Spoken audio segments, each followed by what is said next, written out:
ನೀವು ನೋಡ್ತಾ ಇದ್ದೀರಾ ಸಿಬಿಟಿ ಕನ್ನಡ ಟಿವಿ. ಮಂಡ್ಯ ನಗರದ ಸಂಜೆಯ ವೃತ್ತದಲ್ಲಿ social democratic party of India ವತಿಯಿಂದ ಹಾಸನದ ಎನ್ಡಿಎ ಅಭ್ಯರ್ಥಿ ಪ್ರಜ್ವಲ್ ರೇವಣ್ಣರವರನ್ನು ಬಂಧಿಸಲು ಒತ್ತಾಯಿಸಿ ಮತ್ತು ಬಿಜೆಪಿಯ ಪಕ್ಷಪಾತ ಧೋರಣೆ ಖಂಡಿಸಿ ಪ್ರತಿಭಟಿಸಲಾಯಿತು. जो भी करता है का बैनर है, हम अन्याय नहीं होने देंगे, ऐसे प्रोटेस्ट करते रहेंगे। बेटी पढ़ाओ बेटी बचाओ की बात ले लेकर बड़े बड़े भाषण देने वाले आज कहाँ हैं? क्या अभी हमारे भाई ने बताया कि प्रज्वल रेवण्णा क्या खूब नाम रखा है इसका। इस पापी ने 2000 से जायद औरतों को बच्चों को अपना खिलौना बनाकर जब भी जी में आया उसको उठाया खेला और जब उसका जी चाहा उसको जो है फेंक दिया गया। क्या यही है औरत की इज्जत? आज कहाँ है वो बीजेपी के लीडर्स जिन्होंने छोटी छोटी सी बातों को लेकर मुद्दा बनाकर स्मृति ईरानी शोभा करन जैसे औरतें आज कहाँ हैं? क्या उनको माँ बहनों पर तरस नहीं आ रहा है? क्या वो 2000 लड़कियां औरतें क्या वो लड़कियां नहीं हैं, औरतें नहीं हैं? देने वाले 2000 से जायद औरतों के ऊपर इतना बड़ा अत्याचार हुआ है तो आज इनकी जबानों पर ताले क्यों लग गए? ನಮಸ್ಕಾರ ಎಲ್ಲರಿಗೂ.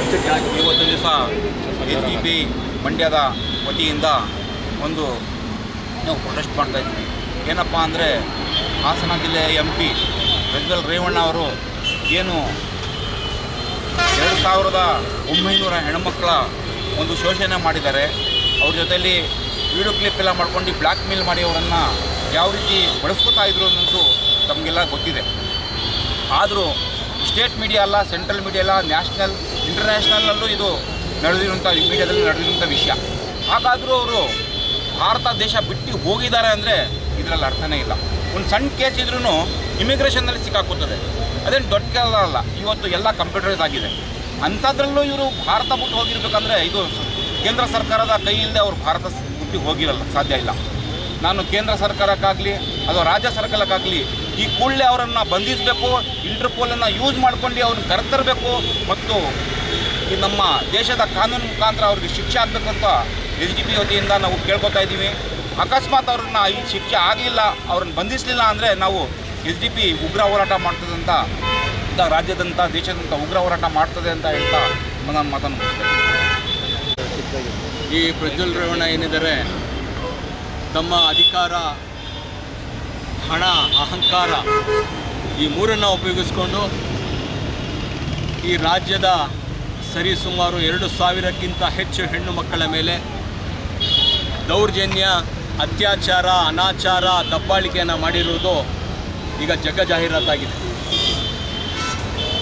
ಇವರ ಈ ನಡವಳಿಕೆ ಇಡೀ ರಾಷ್ಟ್ರಕ್ಕೆ ಒಂದು ಕಳಂಕ. ಮೋದಿಯವರಿಗೆ ಇದ್ರ ಬಗ್ಗೆ ಗೊತ್ತಿದ್ರೂ ಸಹ ಅವರ ಪರವಾಗಿ ಚುನಾವಣಾ ಪ್ರಚಾರನ NDA ಅಭ್ಯರ್ಥಿ ಅಂತ ಅವರು ಮಾಡಿದ್ದಾರೆ. ಇದು ಅಕ್ಷಮ್ಯ ಅಪರಾಧವಾಗಿದೆ. ಈ ಕೂಡಲೇ ಪ್ರಜ್ವಲ್ ರೇವಣ್ಣರವರನ್ನು ಈಗಾಗಲೇ ಬ್ಲೂ ಕಾರ್ನರ್ ನೋಟಿಸನ್ನು ಇಶ್ಯೂ ಮಾಡಿದ್ದಾರೆ. ಅವ್ರನ್ನ ಬಂಧಿಸಿ ಕರೆತರಬೇಕು. ಒಂದು. ಎರಡನೇದು, ಇವರ ಅಹಂಕಾರ ಏನಿದೆ, ಮದ, ಹಣ, ಇದು ಇವರನ್ನು ತುಂಬ ಇವತ್ತು ಇಂಥ ಕೆಲಸ ಮಾಡೋಕ್ಕೆ ಪ್ರೇರೇಪಿಸ್ತಾ ಇದೆ. ಆದ್ದರಿಂದ ನನ್ನ ಕಂಡಂಗೆ 1984ರಲ್ಲಿ ದೇವೇಗೌಡರವರು ಈ ಮಂಡ್ಯ ಜಿಲ್ಲೆಯಲ್ಲಿ ಪ್ರವಾಸ ಕೈಗೊಳ್ತಾರೆ. ಜನತಾದಳದಿಂದ ಬೇರೆಯಾಗಿ ಒಂದು ತೆಂಗಿನ ಮರಕ್ಕೆ ಒಂದು ತೆಂಗಿನಕಾಯಿ ಕೊಡಿ, ನಾನು ಪಕ್ಷವನ್ನು ಕಟ್ತೇನೆ, ನನ್ನ ಹತ್ರ ಹಣ ಇಲ್ಲ ಅಂದ್ಬಿಟ್ಟು ಪ್ರತಿ ಮನೆಯಿಂದ ತೆಂಗಿನಕಾಯಿ ಮರ ಇರುವಂಥ ಪ್ರತಿ ಮನೆಯಿಂದ ಒಂದೊಂದು ತೆಂಗಿನ ಸೇಕರಿಸ್ತಾರೆ. ಅಷ್ಟು ಬಡವ ಕುಟುಂಬದ ದೇವೇಗೌಡರು ಇವತ್ತು ಸಾವಿರಾರು ಕೋಟಿ ರೂಗಳ ಒಡೆಯ. ಇವರ ಮನೆತನದ ಎಲ್ಲ ಆಸ್ತಿಯನ್ನು ಕೇಂದ್ರ ಸರ್ಕಾರಕ್ಕೆ ನಿಜವಾಗ್ಲೂ ತಾನು ನಿಷ್ಪಕ್ಷಪಾತಿ, ಎಲ್ಲರಿಗೂ ನಾನು ಸಮಾನವಾಗಲೇ ನೋಡ್ತೀನಿ ಅಂತ ಮೋದಿಯವರ ಹೇಳೋದಾದರೆ ಅವರ ಈ ಎಲ್ಲ ಆಸ್ತಿಯನ್ನು ಮುಟ್ಗೋಳು ಹಾಕ್ಕೋಬೇಕು.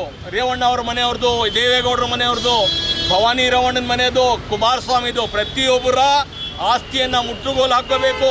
ಇವರ ಅಹಂಕಾರ ಮುರಿಬೇಕಾದ್ರೆ ಮತ್ತು ಇವರ ದೌರ್ಜನ್ಯ ಕಡಿಮೆ ಆಗಬೇಕಾದ್ರೆ ಈ ಕೆಲಸನ ಮೋದಿಯವರು ಮಾಡಿ ತೋರಿಸಲಿ ಅಂತ ನಾನು ಹೇಳ್ತಾ ನನ್ನ ಮಾತನ್ನು ಮುಗಿಸ್ತೇನೆ.